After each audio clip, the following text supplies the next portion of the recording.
Capel.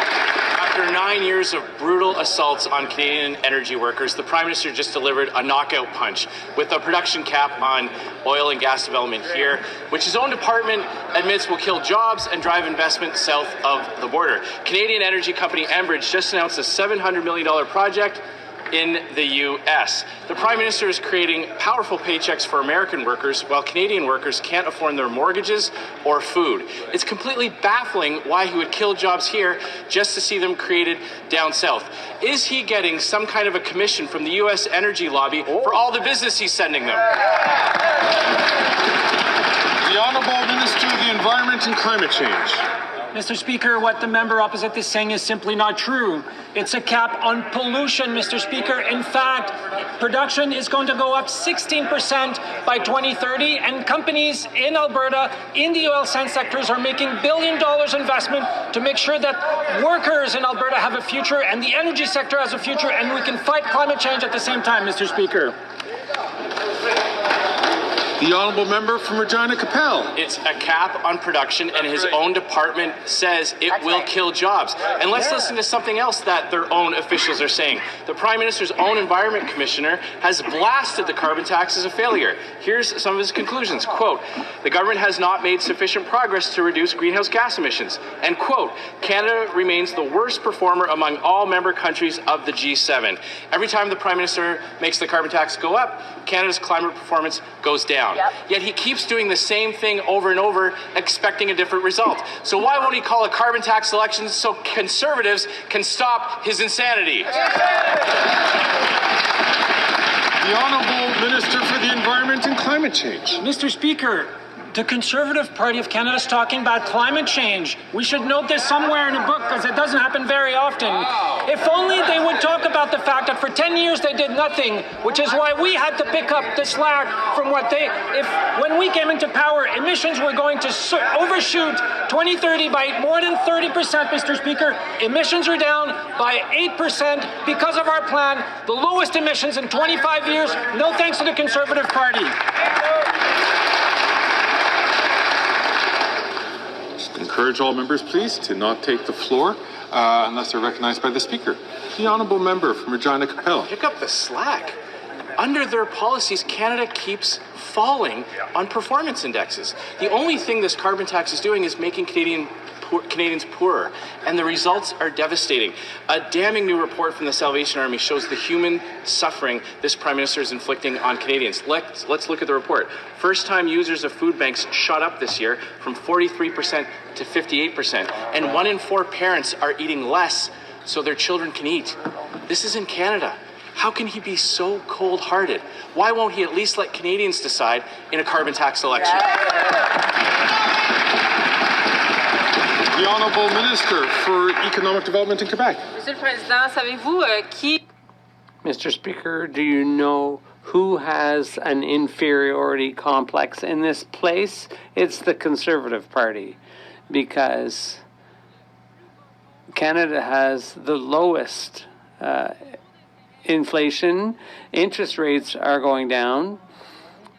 Not only are we helping Canadians in need, we're building housing, we've got the family benefits, and the only ones in this place with an inferiority complex about Canada's economic resiliency is the Conservative Party. The Honourable Member for Mégantic-L'Érable.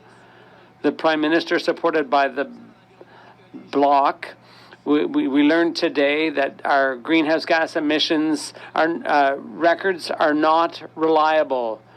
And this Prime Minister contributed to doubling the price of food and rent, while at the same time not succeeding in reducing greenhouse gas emissions. They have not met any of their targets.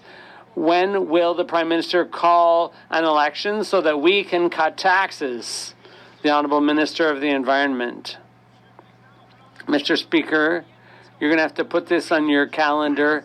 The Conservatives have raised the question of climate change. They did nothing. while they were in office. Nothing for energy efficiency, nothing for electrification of transit. The Conservatives did nothing. Their record was not good. Canada has had the best plan in recent years for reducing emissions, and it's certainly no thanks to the Conservative Party. They have no plan for the environment, no plan to protect Canadians, and no plan for national security.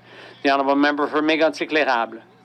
I think the Minister should read the Commissioner of the Environment's report. It's clear. Reductions are not attributable to any steps taken by the government. The Liberal environment policy is not a policy. It's just a plan for the environment. It's just a plan to tax. The Liberals... Canada, under the Liberals, has the worst record for emissions reductions. When will the government stop punishing Canadians so that we can finally cut taxes after an election? The Honourable Minister of the Environment and Climate Change. It's incredible what the Conservatives are willing to say. They've got their heads in the sand. Insurable costs for Canadians for the impact of climate change were $7 billion in June and August. It's unprecedented. And what would the Conservatives do? Just let the planet burn. They have no plan to fight climate change, no plan to create jobs in the 21st century economy, no plan to protect Canadians, their drinking water and their health. It's a true disgrace. Before I turn the floor over to the Honourable Member for La Prairie, I'd just like to remind members not to talk while the Speaker has the floor. The Honourable Member for La Prairie. Mr. Speaker, what farmers feared has happened in the Senate. Senator Peter Harder tabled an amendment to C-282 that prevents the bill from protecting supply management. Harder's amendment renders the bill inoperative for all renegotiations of existing trade deals. In other words, the Senate is doing Donald Trump a favor. He wants to attack supply management as soon as 2026 by renegotiating CUSMA. Peter Harder and Peter Boehm don't work for our agriculture. They work for Trump. Will the leader ask senators to defeat the amendment? The Honourable Government House Leader in the House. Government House Leader. Thank you, Mr. Speaker. We agree with the bloc. Bill C-282 on protecting supply management is important, and I'm disappointed with the senatorial committee who voted against the bill and who moved that amendment. And I would call on senators to respect the will of the House, and I would call on all senators to vote against the amendments and to support our farmers who are there to feed Canadians and who contribute a lot to our economy. Thank you very much, Mr. Speaker. The Honourable Member for La Prairie. Senators Harder and Beam confirmed that from the outset, all they wanted to do was kill C-282. Their amendment virtually guarantees that supply management will be sacrificed again in the CUSMA renegotiation with Trump. They're attacking the all-party vote of this place. They're attacking 6,000 companies and 100,000 jobs in Quebec. They want to weaken our regions, ruin our producers, and weaken our agricultural model. I call on the leader, but this applies to all parties. Will the Senate leader ask senators to vote against this sabotage? The Honourable Minister of National Revenue. Thank you, Mr. Speaker. Yes, indeed, we are calling on senators to support the bill in its original form. It's very important to support and protect supply management. That has been the Liberal Party and government's commitment. We created supply management, and we will keep defending it. And I hope that the Conservative Party will also encourage Conservative senators to vote in favor of the bill in its original form. The Honourable Member for La Rosemont, La Petite Patrie. Mr. Speaker, the Liberals Liberal government's record on the environment is pathetic. We're in a climate crisis, and the Liberals aren't getting the job done. The minister announced regulations to cap emissions from the oil and gas sector that'll take effect in 2030 in order to reach our 2030 targets. Today, the Commissioner of the Environment just confirmed that the Liberal plan isn't working. In fact, Canada comes in last in the G7. Will the minister finally do his job, or should he go back to climbing the CN Tower? The Honourable Minister of the Environment and Climate Change. Monsieur le Président. Mr. Speaker, I would encourage my honourable colleague from Rosemont-La Petite Patrie to truly read the Environment Commissioner's report. It shows that Canada's measures are working. We have the best performance from 2017 to 2021 among G7 countries. It's true the Conservatives hadn't done a very good job before that, so it was an easy act to follow. But this is the first time in Canadian history that greenhouse gas emissions have been going down when the economy is going full tilt. And that's thanks to the system we put in place. Naimo Ladysmith. Canadians deserve better than that excuse. Mr. Speaker, another climate report, another massive Liberal failure. Canadians are terrified of the impacts of the climate crisis. They need action. But today's report has given the Liberals a failing grade. We have the worst climate record in the G7, while this government caves to the biggest and richest polluters. And the Conservatives, well, they will always put the interests of the rich before the planet. Absolutely. When are the Liberals going to stop putting oil and gas CEOs ahead of Canadians? The Honourable Minister for the Environment and Climate Change.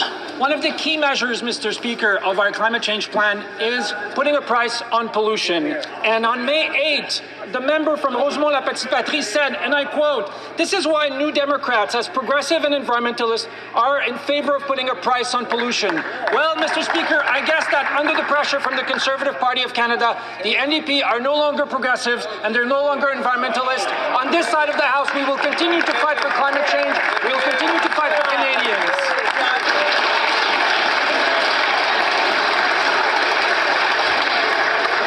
The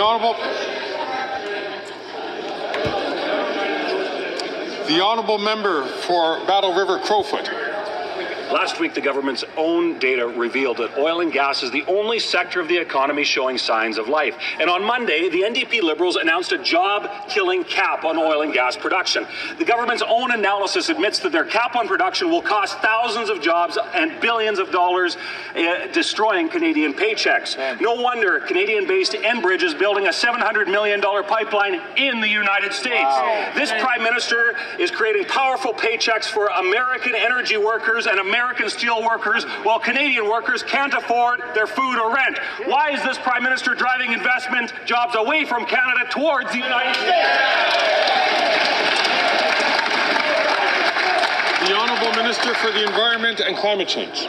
Mr. Speaker, what the member is saying is simply false. It's a cap on pollution. Pollution is a bad thing, something the Conservative Party of Canada should understand. You want to talk about investment? Let's talk about a $2 billion investment that Strathcona, an oil company in Alberta, is making in Canada to make sure that workers in Alberta and the energy sector can have a future in a carbon-constrained world, something the Conservative Party of Canada is incapable of understanding, Mr. Speaker.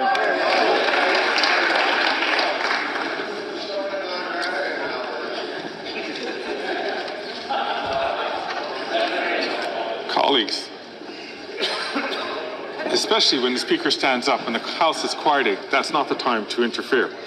I'll ask the Honourable Member as well from Edmonton Manning, please, to allow the responses to be given until the Honourable Member is recognized. The Honourable Member from Battle River Crowfoot.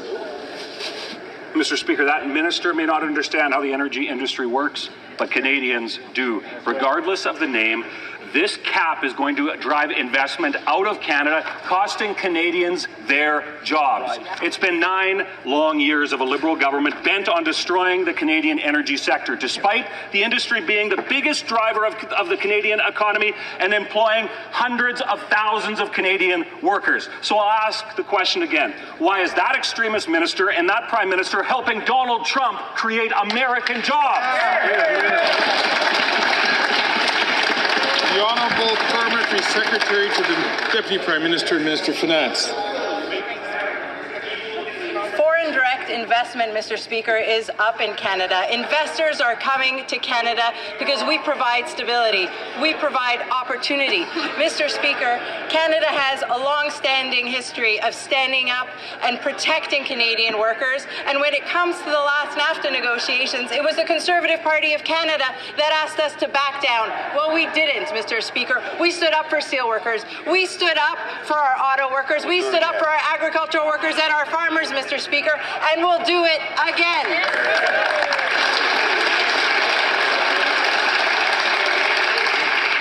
The Honourable Member from Cypress Hills, the Honourable Member for Cypress Hills Grasslands.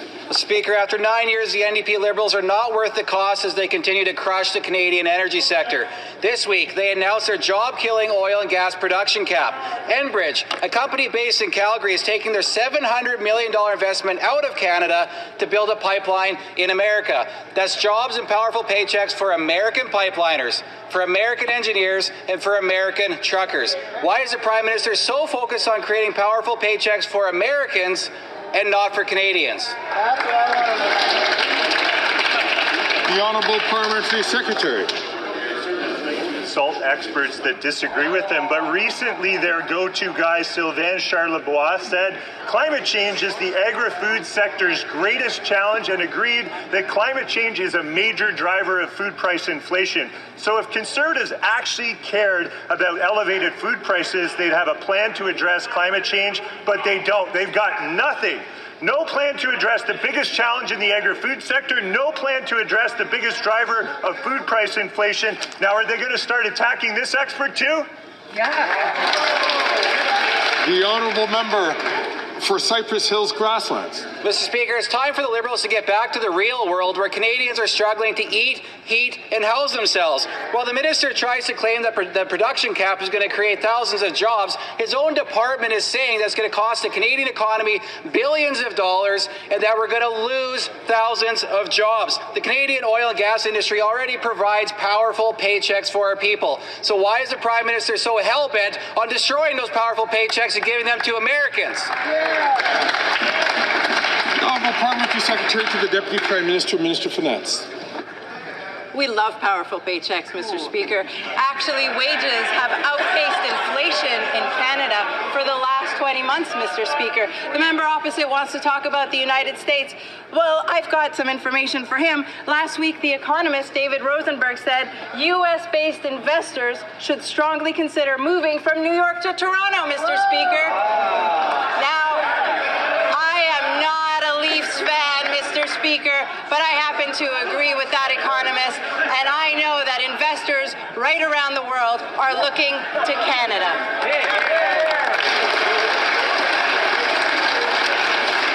The Honourable Member from Edmonton-Wetaskiwin. Mr. Speaker, after 9 years, the NDP Liberal government is not worth the cost. The government's own analysis admits that their cap on production will cost Canadians thousands of jobs and billions of dollars. Meanwhile, we have a Canadian company who can't get a pipeline approved in Canada, investing $700 million in a U.S. project. And get this, in 2023, they increased oil and gas imports to Canada with over 40 million barrels shipped across the Atlantic from Nigeria and Saudi Arabia alone. Why is this Prime Minister so intent on funding powerful paychecks in the U.S. and everywhere else while Canadians struggle to afford food and housing? The Honourable Parliamentary Secretary for Innovation. Speaker, I know Conservatives like to cherry-pick per capita measures that try and talk down the Canadian economy. But in fact, if you look at per capita foreign direct investment, Canada is #1 in the world, ahead of Brazil, ahead of the United States. If you look at the IMF's projections of growth in Canada, our GDP is projected to grow more in the year 2025 than any other G7 country.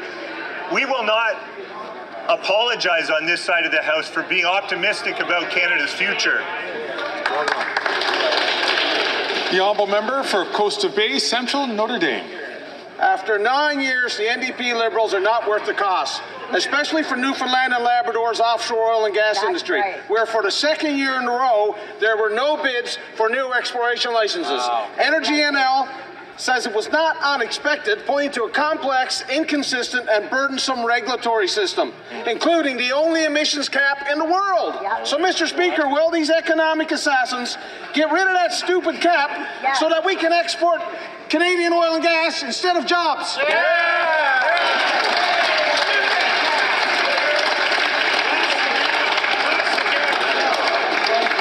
I'd like to encourage members to be judicious in their use of language. The Honourable Leader of the Government in the House of Commons. 50%, Mr. Speaker, 50% higher. Now, what is that, Mr. Speaker? It's the imports of foreign oil into Canada when the Conservatives were in government than we are, Mr. Speaker. When it comes to standing up for our industries, whether it's the energy sector, whether it's steel workers, whether it's agricultural workers, Mr. Speaker, there is one party in this House that does that consistently. It is the Liberal Party of Canada. The Conservatives say, give it all away, and we will not do that. We will always stand up for Canadians, our workers, and our economy. Thank you, Mr. Speaker.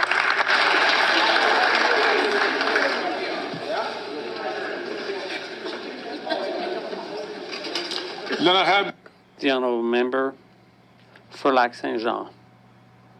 The Liberals claim they're prepared for a wave of immigration caused by Donald Trump's deportation threats. But to be ready, you'd have to be watching the borders. Under the Safe Third Country Agreement, anyone who crosses the border secretly can make a refugee claim in Canada after 14 days. However, since the end of Roxham Road, the vast majority of RCMP officers have been redeployed. While there were 100 of them at the time to cover 160 kilometers around Roxham Road, Radio-Canada revealed that as of June 29th, there are now only 6 of them left. How many border agents are there today? The Honourable Minister of National Security. Mr. Speaker, the RCMP Commissioner and the Quebec Commander were both very clear. There has been no reduction in RCMP staffing in Quebec. In fact, we've invested more in the RCMP and CBSA. I have every confidence in their ability to deal with any contingency at any time. That's their job, to be ready and to foresee circumstances at the border. That's precisely what they're doing. We have to have confidence in their preparation and in their work. The Honourable Member for Avignon, Lamitis, Matane, Matapédia.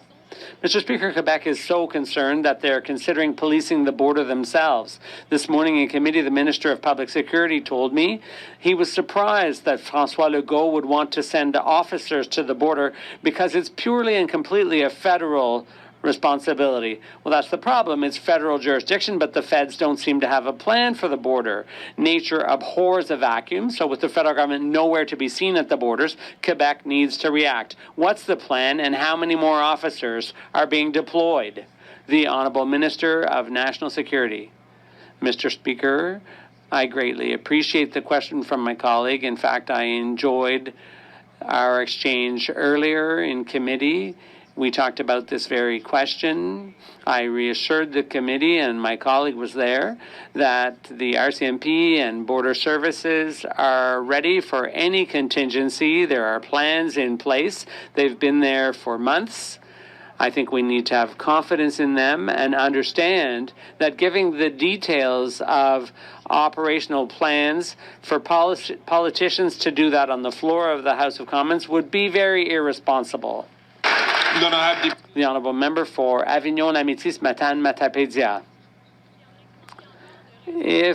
As if there weren't already lots of reasons to doubt the federal government's readiness, listen to this. This morning in committee, the minister told me we shouldn't imagine hundreds of thousands of arrivals before that becomes a real threat. Mr. Speaker, he says he's ready to wait until it becomes a threat before doing anything. He even told us there was no hurry because Trump doesn't take office till January. Mr. Speaker, this isn't the National Improv League, it's government. It's their job to see crises coming. When are they going to do what needs doing? The Honourable Minister of Immigration and Citizenship. I thought the Bloc, and rightly so, was concerned about the CAQ policy of scaremongering, but here they are back at the charge. We have always been monitoring the borders, but I think everyone understands that it would be pretty amateurish of us to detail our plans here on the floor of the House of Commons. Mr. Speaker, today Canada's Environment Commissioner proved the Liberals are fake environmentalists. That's right. In a damning report, it revealed the Liberals are not on track to meet their own emissions reductions targets, despite their plan to quadruple the carbon tax. According to the Commissioner, the Liberals are deceiving Canadians with, quote, unreliable emission reduction estimates. Wow. It's all pain, no gain. Why are the Liberals driving Canadians to food banks with their costly carbon tax with getting nothing in return? The Honourable Minister for the Environment and Climate Change. Mr. Speaker, the Commissioner's report looks back at what's been happening since 1990. And you know what didn't happen under the Harper years, Mr. Speaker? Any type of action on climate change. No measures for energy efficiency. No measures for transit. No measures for electrification of transportation. No measures for renewable energy. This has changed since 2015, and we've bent the curves. We were going to miss our 2030 targets by at least 30%. We're 7% below 2005 levels. That's because of what we've been doing. It's about climate. It's about jobs, it's about the economy, and it's about the safety of Canadians. The Honourable Member for Dauphin Swan River Neepawa. Mr. Speaker, we can't believe a word the Liberals say on environment. Right. Even the Environment Commissioner revealed the Liberals misled Canadians on their emission claims. Right. He stated, quote, the recent decreases to projected 2030 emissions were not due to climate actions taken by government. Right. While the Environment Minister punishes Canadians with a carbon tax, Canada's worst record in the G7 for emissions reductions under the Liberals. Now that the truth has been exposed by the Commissioner, will the Prime Minister call a carbon tax election? The Honourable Parliamentary Secretary to the Minister for the Environment. What the Auditor General confirmed is that Canada's emissions are down below levels that we haven't seen since the mid-1990s. And we've proposed more measures to drive our emissions down, and the Conservatives want to work against us. What the Conservatives have confirmed today is they don't work for Canadians, they don't care about the environment, they don't listen to science, and they want our emissions to go up, Mr. Speaker. The failed former leader from Regina Capel has said repeatedly that our emissions are superior to other countries, and they should be driven up. We should be given that permission to produce more greenhouse gas emissions than other countries, Mr. Speaker. Not on this side of the House. We believe in science, and we're fighting climate change. The Honourable Member for Chicoutimi-Le-Fjord. Mr. Speaker, the carbon tax is going up. Greenhouse gas emissions are also going up. The Liberals have put in place a tax plan, not an environmental plan. And since the carbon tax, Canada has fallen to near last place among OECD countries for emissions. Meanwhile, the Environment Minister is burning fossil fuels to attend COP. When will there be an election?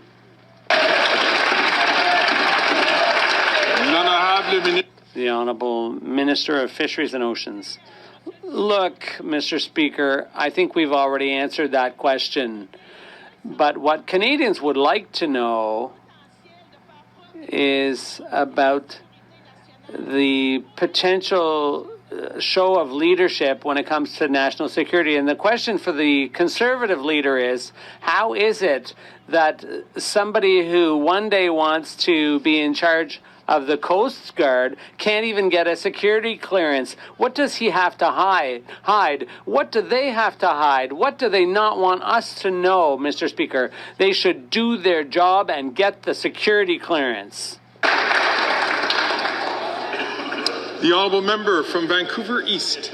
A breeding ground for contemporary forms of slavery. That's what the United Nations call the Conservative and Liberal Temporary Foreign Worker Program. It's an immigration program that uses closed work permits that trap people to one employer. It abuses, exploits, and underpays migrant workers to help big businesses. It drives down wages and hurts everyone. It's just another initiative of conservative Liberals helping wealthy CEOs.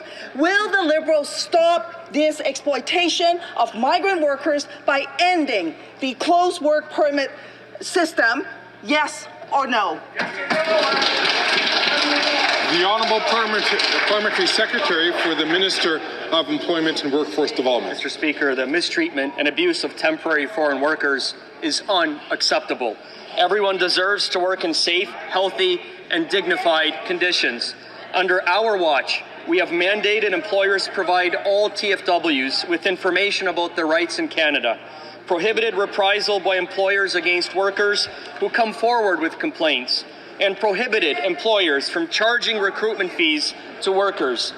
And in Budget 2024, Mr. Speaker, we are investing $41 million to ensure that TFWs know their rights by funding community organizations. We know there is more work to do. I ask once again all members, especially the member who just asked the question from Vancouver East, to please not take the floor unless recognized by the chair. The honourable member from Churchill, Kuwatanuka-Aski. Mr. Speaker, Barons River First Nation still does not have clean drinking water. The water treatment plant is over a year behind schedule, and the community has been forced to haul water over 300 kilometers by truck every time, costing thousands of dollars. The lack of clean water has impacted dialysis patients, the health of children, elders, the whole community. And yet the Liberals aren't keeping on top of the contractor who hasn't gotten the job done. They're not funding the equipment the First Nation has asked for.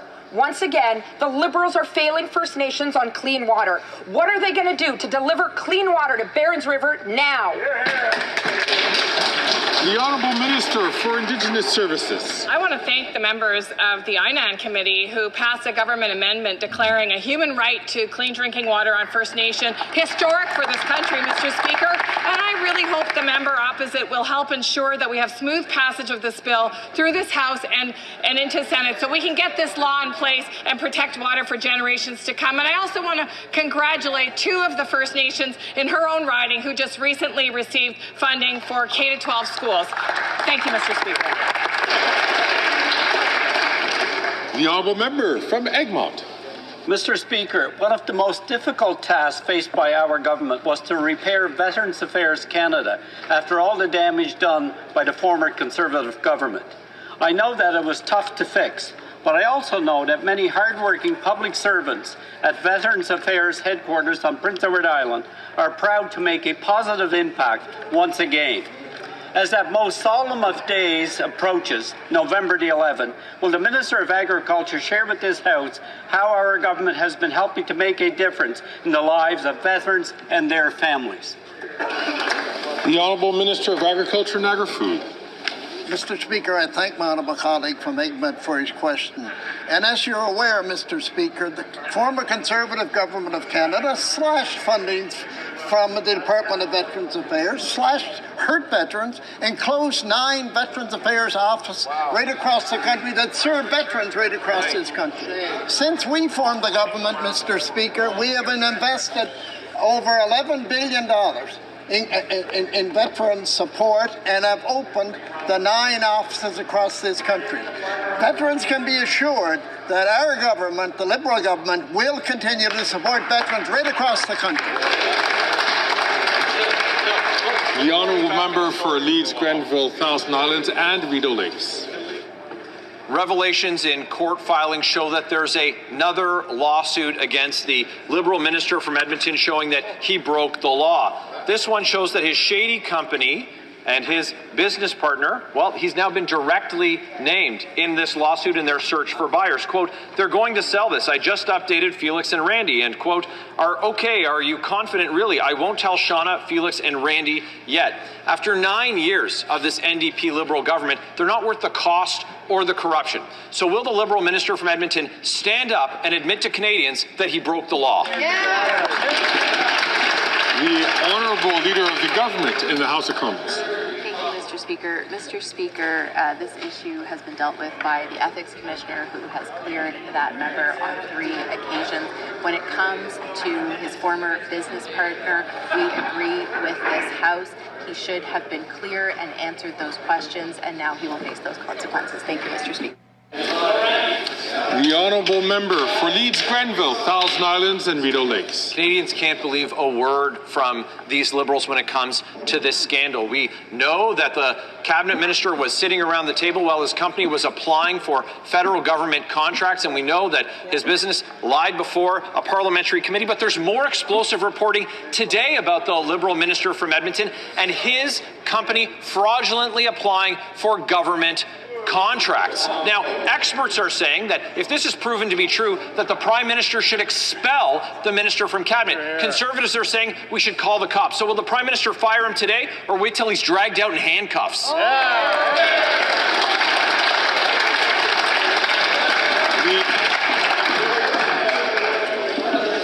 The Honourable Parliamentary Secretary. Mr. Speaker, the member opposite is making reference to an article that came out today, and I can assure everyone in this House and those watching that the article confirms that the company in question has never received any contracts as an Indigenous business and has never been listed on the Indigenous Business Directory. And our focus is on building up Indigenous businesses and entrepreneurs through procurement.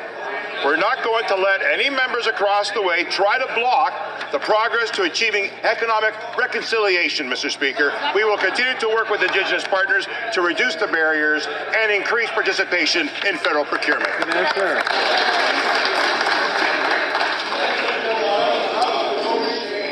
Order. The honourable member from Sturgeon River, Parkland.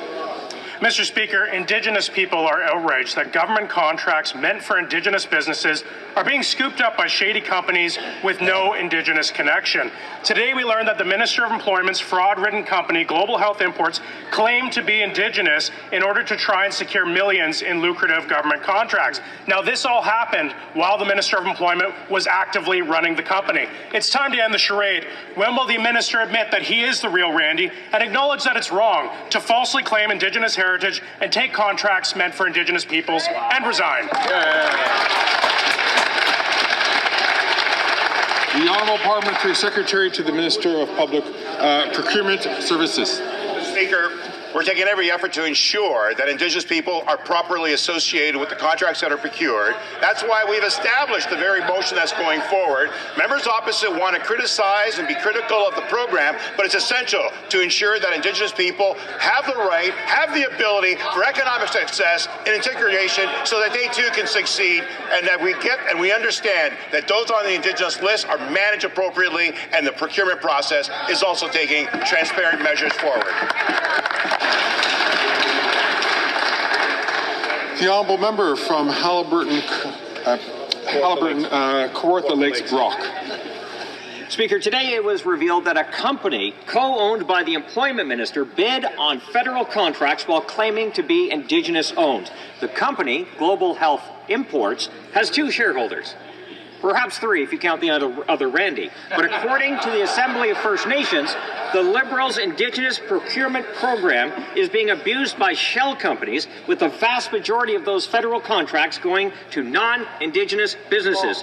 Will the Prime Minister listen to those leaders, call an investigation, and remove the minister from cabinet until the inquiry is finished? Hear, hear.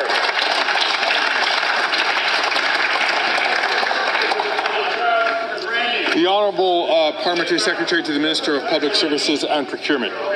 The article makes it very clear the association that was being referenced here did not get a contract. They were not listed on the Indigenous list, and we've taken the steps appropriately in the procurement to ensure that that doesn't happen, Mr. Speaker.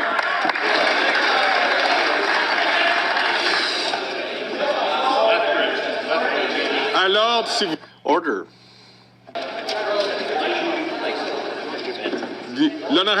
The honourable member for Jonquière. There's what the government does, and then there says, and then there's the facts. And unfortunately, these two things don't often correspond. The Environment Commissioner's reports are very hard to read.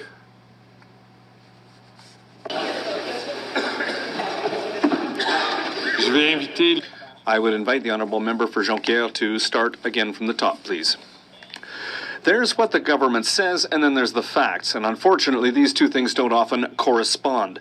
The Environment Commissioner's reports make tough reading, and despite what the minister claims, the Liberals' record is really not good. This government takes the survival of threatened species lightly, and when it comes to greenhouse gas emissions, well, Canada is the worst in the G7 when it comes to meeting its targets. The Liberals have quit.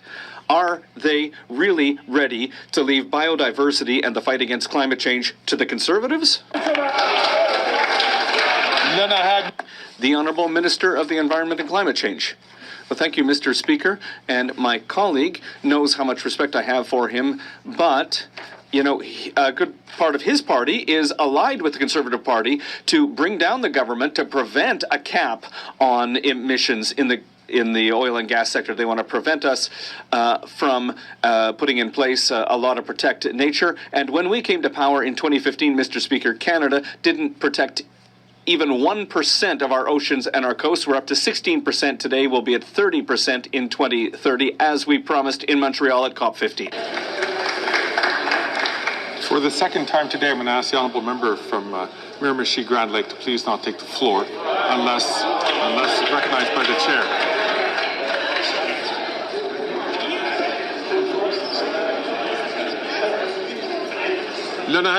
The Honourable Member for Jonquière.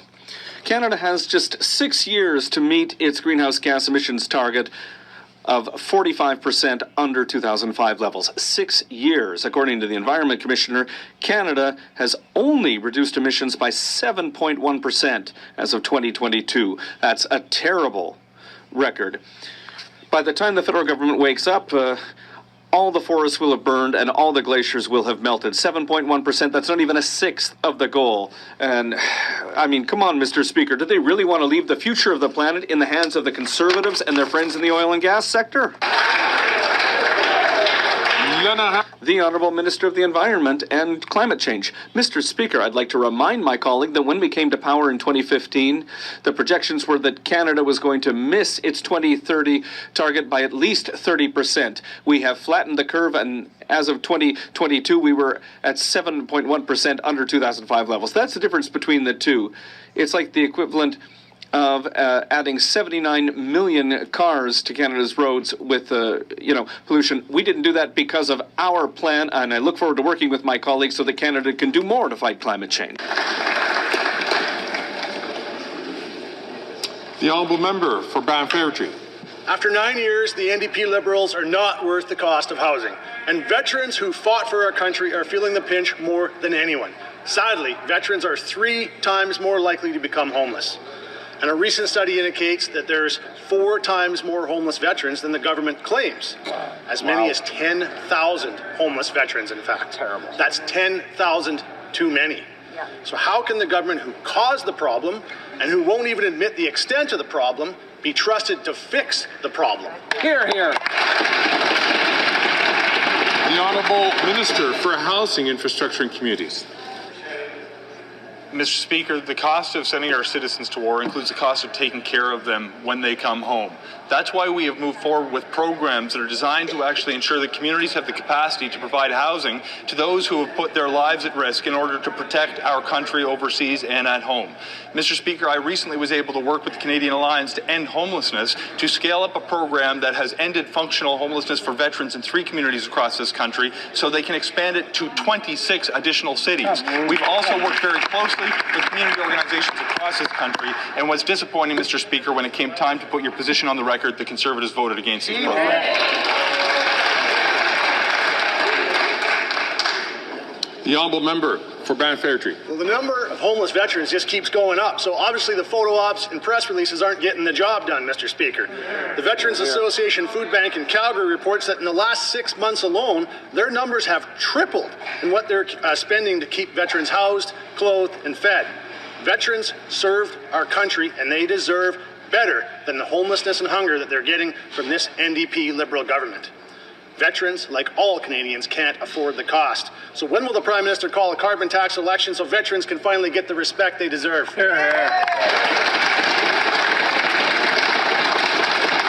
Honourable Parliamentary Secretary to the Minister of Veterans. We're not going to take any lessons from the Conservatives.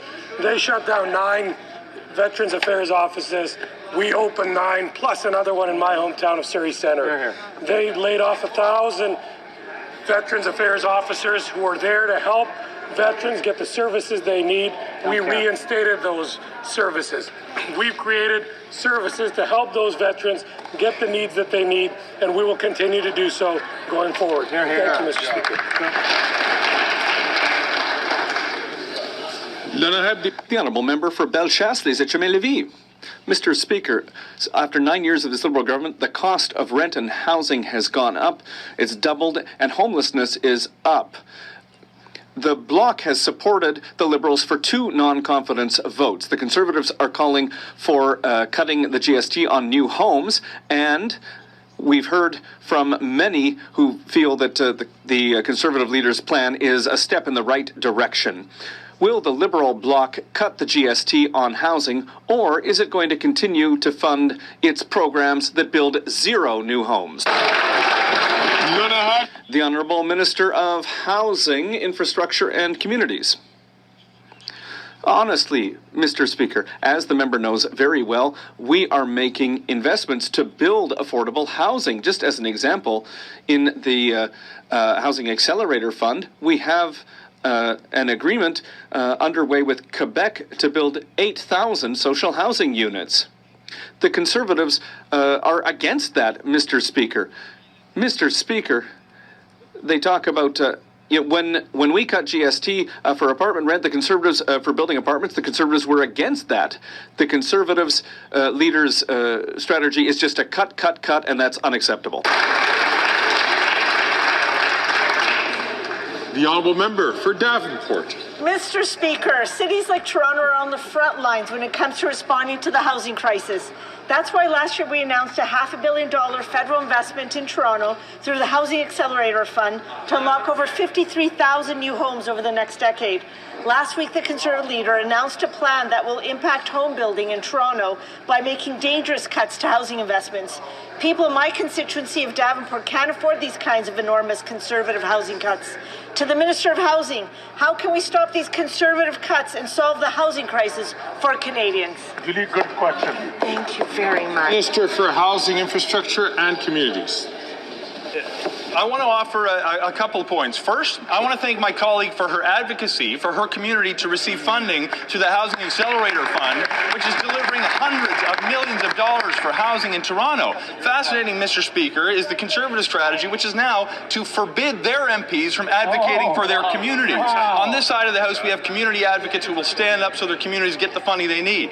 Second, we know that actually building homes takes investments. That's why we're putting money into the system to help build affordable housing, to help reduce barriers to construction. But third, Mr. Speaker, the Conservative strategy is to cut billions of dollars from housing. That simply isn't going to work. I ask the Honourable Member from Kingston and the Islands to please, if he wishes to have a conversation, to have it offline. À l'ordre, s'il vous plaît. Order, please. The Honourable Member from Durham. Mr. Speaker, the Prime Minister's failed gun policies are putting Toronto at risk.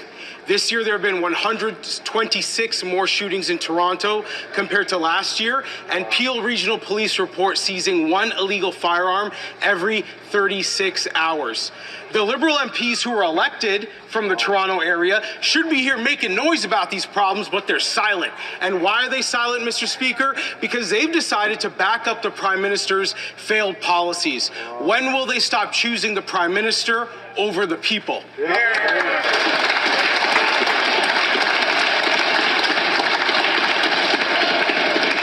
The Honourable Minister of Justice and Attorney General. Mr. Speaker, our position as a Liberal Party, my position as a Toronto MP is simple. Let's keep the citizens of our cities safe. How do we do that? By ensuring that we have less gun violence on our streets. How do we do that? By shoring up our borders to prevent guns from crossing the border.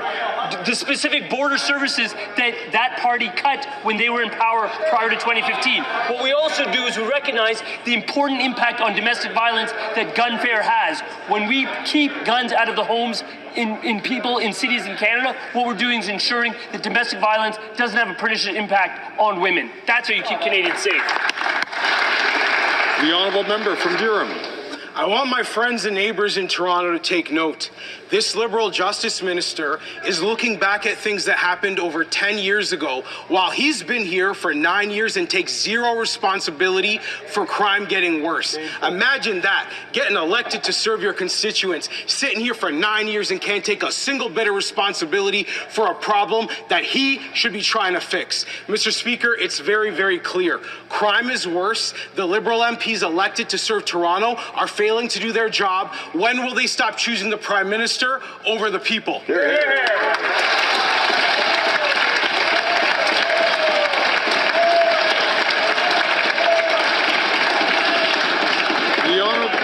Honourable Minister for Public Safety. Mr. Speaker, our government works very effectively with law enforcement professionals across the country, including the regional police, the Peel Regional Police that my colleague referred to, the City of Toronto, the York Regional Police. We've invested, Mr. Speaker, money that the Conservatives cut in the RCMP and border services to prevent illegal guns from entering the country. And, Mr. Speaker, we're very surprised the Conservative Party would turn back gun control legislation designed to protect Canadians by making it legal again to have assault-style firearms on the streets of the country. The Honourable Member from Niagara Falls. Speaker, after 9 years, the NDP Liberals are not worth the cost, corruption, or crime. Since 2015, when they formed government, violent crime has skyrocketed by 50%. And sadly, during their reign of error, they have also allowed an evil monster, Paul Bernardo, to be transferred to a medium security institution. On November 26th, this child rapist and serial killer is scheduled to have a parole hearing. Will this NDP Liberal Prime Minister finally get tough on crime and assure Canadians that Paul Bernardo will remain behind bars where he belongs for the rest of his life? The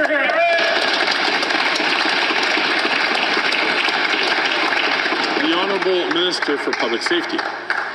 Mr. Speaker, I think it's important for all members in this House not to use the name of some of the most notorious killers in the country to give them the exact publicity that they crave. This particular individual is locked up in a federal prison behind two very high fences with a lot of razor wire. Mr. Speaker, I saw myself the secure federal correctional facility that this particular individual is in. My colleague also knows the parole board is independent and it would be absolutely inappropriate to prejudge their work, but I have confidence that they'll do their work properly for public safety.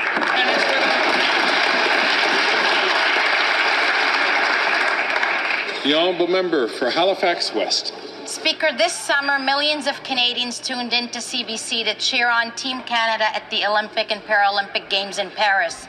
Canadian athletes pushed limits, set new records, and showed us the unifying power of sport. Many of these trained at Canadian Sport Institute Atlantic in Halifax West. Canada's athletes give it their all to represent our country, so we're going to keep supporting them with more pay for more athletes as they train to represent Canada. Can the Minister of Sport and Physical Activity tell us how we're going to support these athletes so they can keep representing Canada with pride and excellence? The Honourable Minister for Sport and Physical Activity. Mr. Speaker, the Paris 2024 Games were extraordinary. Canadians cheered on our Olympic and Paralympic teams as records were broken, medals were won, and history was made. The journey from playground to podium is long and it's hard, and our athletes train for years. Our Liberal government is proud to support over 1,900 athletes through the Athlete Assistance Program, and we're also proud to be increasing this program to provide more money for more athletes. An additional $7 million a year means a 23% in the living allowance and an additional 30% allowance for Paralympic athletes. By investing in Canadian athletes, we're inspiring the next generation and building a stronger, united Canada.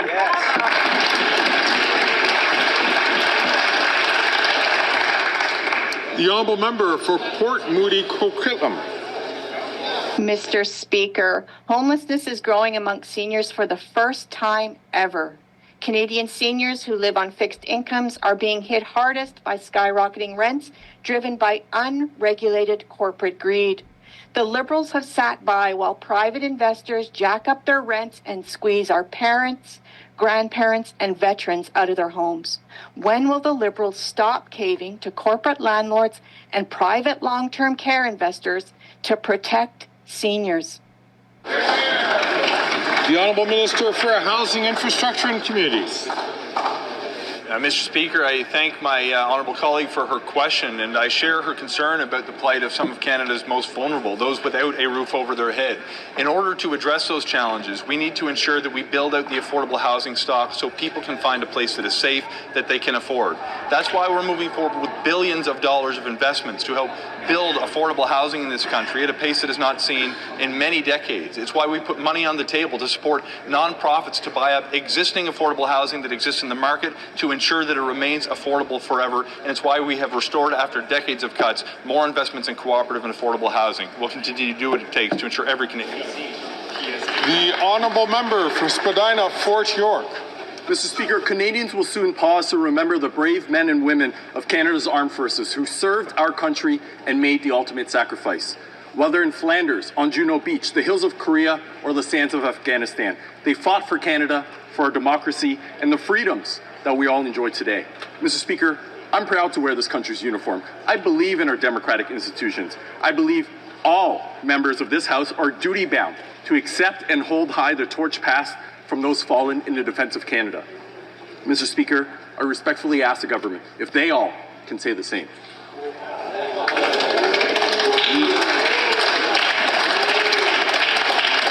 The Honourable Parliamentary Secretary to the Minister for Veterans Affairs. Mr. Speaker, we all admire the sacrifice and service the veterans have given to us. I think that question was quite out of line. However, as it is Veterans Week, I think it does deserve to remember and commend all the veterans who sacrificed their lives, given back for our freedoms, and protected the democratic processes that we have today. We will always remember them, not only on Veterans Week, but every day of this year. Thank you.